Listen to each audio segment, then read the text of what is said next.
Hello everyone, this is Kanishka. Welcome to the channel. आज की class में हम पढ़ने वाले हैं वाटर डायमंड पैराडॉक्स। तो ये किसने दिया था, क्या था इसमें, वो हम आज की वीडियो में देखेंगे।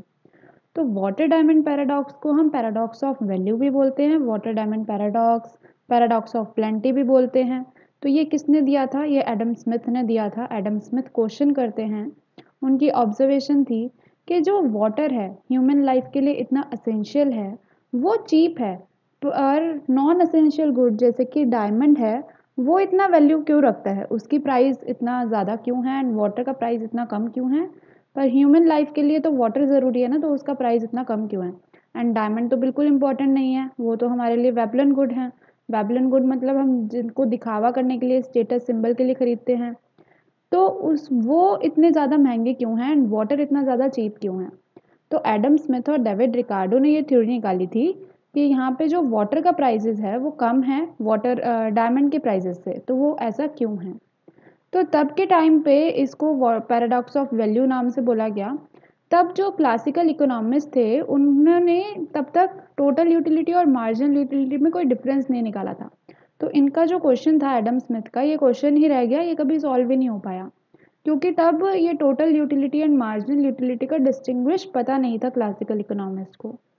तो यहाँ पे अब हमें तो पता है मार्शल ने निकाल दिया था फिर मार्जिनल यूटिलिटी। तो मार्शल के मार्जिनल यूटिलिटी के कॉन्सेप्ट के बाद ये कॉन्सेप्ट भी क्लियर हो गया पैराडॉक्स ऑफ वैल्यू वाला, कि यहाँ पे है कि टोटल यूटिलिटी वाटर की बहुत ज़्यादा हाई रहती है। हम हर दिन वाटर कंज्यूम करते हैं, हर दिन हमें उससे यूटिलिटी मिलती है। तो हमारी जो टोटल यूटिलिटी है वाटर की वो बहुत ज़्यादा हाई रहती है, क्योंकि हम वाटर के बिना सर्वाइव ही नहीं कर पाएंगे। बट उसकी जो मार्जिनल यूटिलिटी है वो कम रहती है। अब मार्जिनल यूटिलिटी से क्या मतलब, अगर एक थर्स्टी मैन है, उसने एक बॉटल कंज्यूम कर ली एंड वो सेकंड बॉटल कंज्यूम करेगा तो उसको इतनी सेटिस्फैक्शन नहीं मिलेगी। एंड ऐसे ही सो ऑन, अगर थर्ड बॉटल कंज्यूम करेगा तो उसको सेटिस्फैक्शन नहीं मिलेगी। मतलब उसके डिज़ायर में नहीं रहेगा, उसको प्यास ही नहीं लगेगी, फिर एक ही बॉटल से उसका काम हो जाएगा। तो इसकी जो मार्जिनल यूटिलिटी है, एडिशनल यूनिट को कंज्यूम करने की यूटिलिटी जो होती है वो लो है। तो वाटर की टोटल यूटिलिटी बहुत ज़्यादा हाई है क्योंकि हम उसे हर दिन कंज्यूम करते हैं। पर जो मार्जिनल यूटिलिटी है, एक एडिशनल यूनिट लेने की पावर, जो सेटिस्फैक्शन है वो बहुत कम है। एंड इसी के कॉन्ट्रास्ट में चलें तो डायमंड की यूटिलिटी, डायमंड की टोटल यूटिलिटी बहुत कम है। अगर हमने आज डायमंड खरीदा है तो हम कल जाके दोबारा डायमंड नहीं खरीदेंगे, परसों दोबारा डायमंड नहीं खरीदेंगे। पर वाटर के केस में ऐसा ही था, वाटर की टोटल यूटिलिटी हाई थी। क्यों? क्योंकि हम उसे हर दिन कंज्यूम कर रहे हैं एंड डायमंड को हम हर दिन कंज्यूम नहीं कर सकते। तो डायमंड की जो टोटल यूटिलिटी है वो बहुत कम है। पर इसकी स्कैरसिटी होने की वजह से हम जो इसकी मार्जिनल यूटिलिटी है वो बहुत ज़्यादा है। मार्जिनल यूटिलिटी मतलब जो हमें एडिशनल यूनिट खरीदने पे जो सेटिस्फैक्शन मिलती है वो बहुत ज़्यादा है। तो मार्जिनल यूटिलिटी इसकी हाई है डायमंड की। इसकी स्कैरसिटी होने की वजह से लोग हाई प्राइस पे भी इसको खरीदना पसंद करते हैं। तो अगर इसका प्राइस हाई होगा तब भी डायमंड को खरीद लिया जाएगा। तो इसी की वजह से जो प्राइस है डायमंड का वो ज़्यादा होता है, क्योंकि उसकी मार्जिनल यूटिलिटी बहुत ज़्यादा होती है। जो एडिशनल यूनिट खरीदने से हमें सेटिस्फैक्शन मिल रही है वो बहुत ज़्यादा है। तो यहाँ पे price of diamond marginal utility की वजह से उसका हायर है। Price of water marginal utility की वजह से कम है, क्योंकि अगर हम वाटर को कंज्यूम करते हैं तो एडिशनल वाटर कंज्यूम करने से हमें सेटिस्फैक्शन नहीं मिलेगी, तो उसकी मार्जिनल यूटिलिटी कम है। अब टोटल यूटिलिटी और मार्जिनल यूटिलिटी का कॉन्सेप्ट हमने सीख लिया। ये वाली थ्योरी क्वेश्चन ये एडम स्मिथ ने पूछा था, पर ये वो उसको सॉल्व नहीं कर पाए क्योंकि उनके पास लॉजिक नहीं था कोई। वो जो total utility and marginal utility का डिफरेंस है ना, तब तक निकला नहीं था क्लासिकल इकोनॉमिक्स में। फिर मार्शल जब आए तो मार्शल ने मार्जिनल यूटिलिटी का कॉन्सेप्ट निकाला।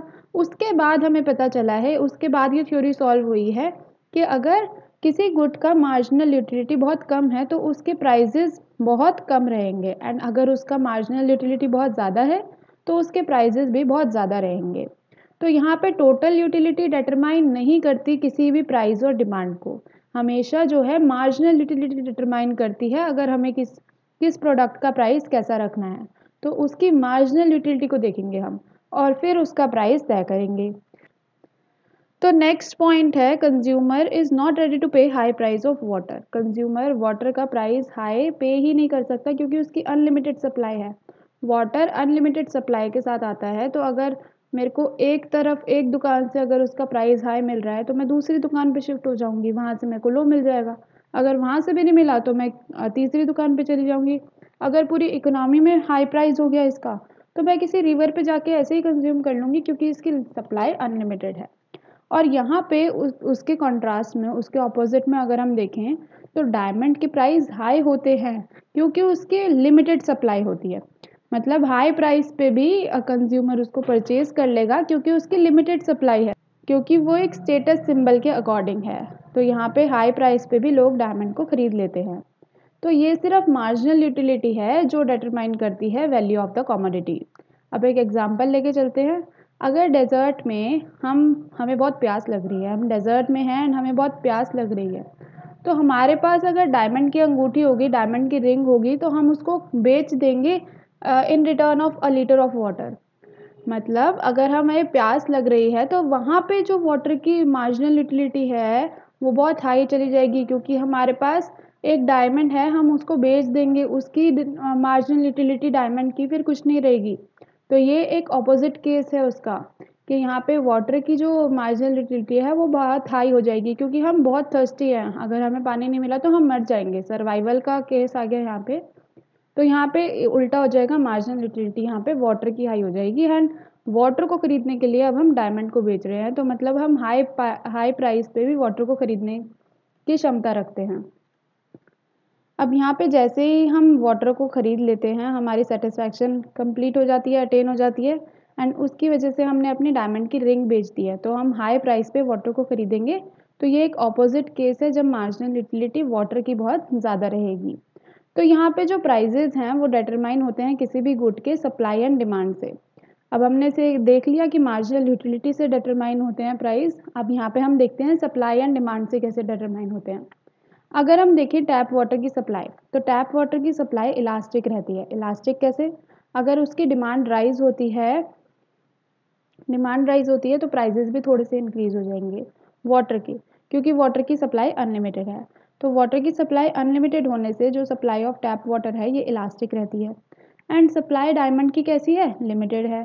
तो लिमिटेड सप्लाई होने से इसकी जो सप्लाई कर्व है वो इनइलास्टिक रहती है। डायमंड की सप्लाई कर्व इनइलास्टिक रहती है। इनइलास्टिक कैसे? अगर कितना भी प्राइस ज़्यादा हो जाए या कितना भी प्राइस कम हो जाए, अगर हमारी वेडिंग है तो हम वेडिंग रिंग खरीद के रहेंगे। तो यहाँ पे जो सप्लाई है वो इनइलास्टिक रहती है। तो आगे हम देखते हैं इसके ग्राफ के अकॉर्डिंग। तो ग्राफ में फर्स्ट ग्राफ वाटर का है, सेकंड ग्राफ डायमंड का है। तो यहाँ पे डिमांड तो दोनों की एक जैसी है, डिमांड कर्व दोनों का डाउनवर्ड स्लोपिंग एक जैसा ही बनेगा। पर यहाँ पे सप्लाई कर्व देखते हैं, तो सप्लाई कर्व यहाँ पे वाटर का इलास्टिक है। इलास्टिक मीन्स प्राइजेस के थोड़ा सा भी चेंज होने से सप्लाई में बहुत ज़्यादा चेंज आ जाता है। यहाँ पे जो सप्लाई कर्व बनेगा वो इलास्टिक रहेगा, तो वाटर का सप्लाई कर्व इलास्टिक रहता है एंड उसी साइड दूसरी साइड अगर हम देखते हैं डायमंड का सप्लाई कर्व, तो डायमंड का सप्लाई कर्व इनइलास्टिक रहता है। इनइलास्टिक मतलब प्राइजेस कितने भी हाई राइज हो जाए, हमारी जो सप्लाई रहेगी वो उतनी रहेगी एंड डिमांड भी उतनी करेंगे। तो यहाँ पे जो सप्लाई है वो इनइलास्टिक रहती है डायमंड के केस में। अब देखते हैं अगर हमारा जो सप्लाई है डायमंड का वो बहुत ज़्यादा इंक्रीज़ हो जाए। अगर एग्जाम्पल लेके चल रहे हैं, जैसे हमने वाटर का एग्जाम्पल लिया था, अगर हम थर्स्टी हैं तो हम वाटर को ख़रीदने के लिए अपना डायमंड बेच देंगे, तो यहाँ पे मार्जिनल यूटिलिटी वाटर की बहुत ज़्यादा हो जाती है एंड इसी का एक्सेप्शन अब हम यहाँ देखते हैं। अगर हम डायमंड की सप्लाई को बढ़ा देते हैं, डायमंड की सप्लाई अब बहुत ज़्यादा इंक्रीज़ हो गई, तो उससे क्या होगा, उसके प्राइजेस फॉल हो जाएंगे। कैसे? क्योंकि डायमंड अब मार्केट में हर जगह अवेलेबल हो गया, तो इसकी जो सप्लाई है वो अनलिमिटेड हो गई, तो सप्लाई ज़्यादा होने से इसके प्राइसेस कम हो जाएंगे। तो क्या हम डायमंड फिर खरीदेंगे? Probably not. हमारे पास फिर ऑप्शन है और चीज़ें भी खरीदने का, तो हम क्या पता रोज़ रोज़ डायमंड ना खरीदे, तो यहाँ पे इसकी मार्जिनल यूटिलिटी फिर कम हो जाएगी। तो ये इसका एक्सेप्शन केस है। अब यहाँ पे हम देखते हैं डिमांड के अकॉर्डिंग, तो डिमांड डायमंड की हमेशा इनइलास्टिक रहेगी। इनइलास्टिक क्यों रहेगी डायमंड की डिमांड? जैसे ही हमने पहले देखा था कि डायमंड की डिमांड जो है इनइलास्टिक रहेगी। क्यों रहेगी? क्योंकि अगर हमारी वेडिंग है तो हमें वेडिंग रिंग खरीदनी है। अगर प्राइसेस ज़्यादा हों या कम हों, हम वेडिंग रिंग खरीद के ही रहेंगे। तो यहाँ पे जो डिमांड है डायमंड की वो इनलास्टिक रहेगी।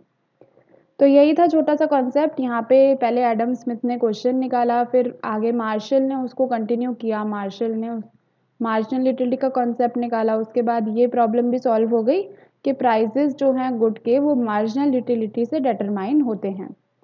आज का वीडियो यहीं ख़त्म करते हैं। अगर आपको वीडियो पसंद आया तो लाइक शेयर सब्सक्राइब कर दीजिएगा। Thank you so much for watching. I will see you in my next video.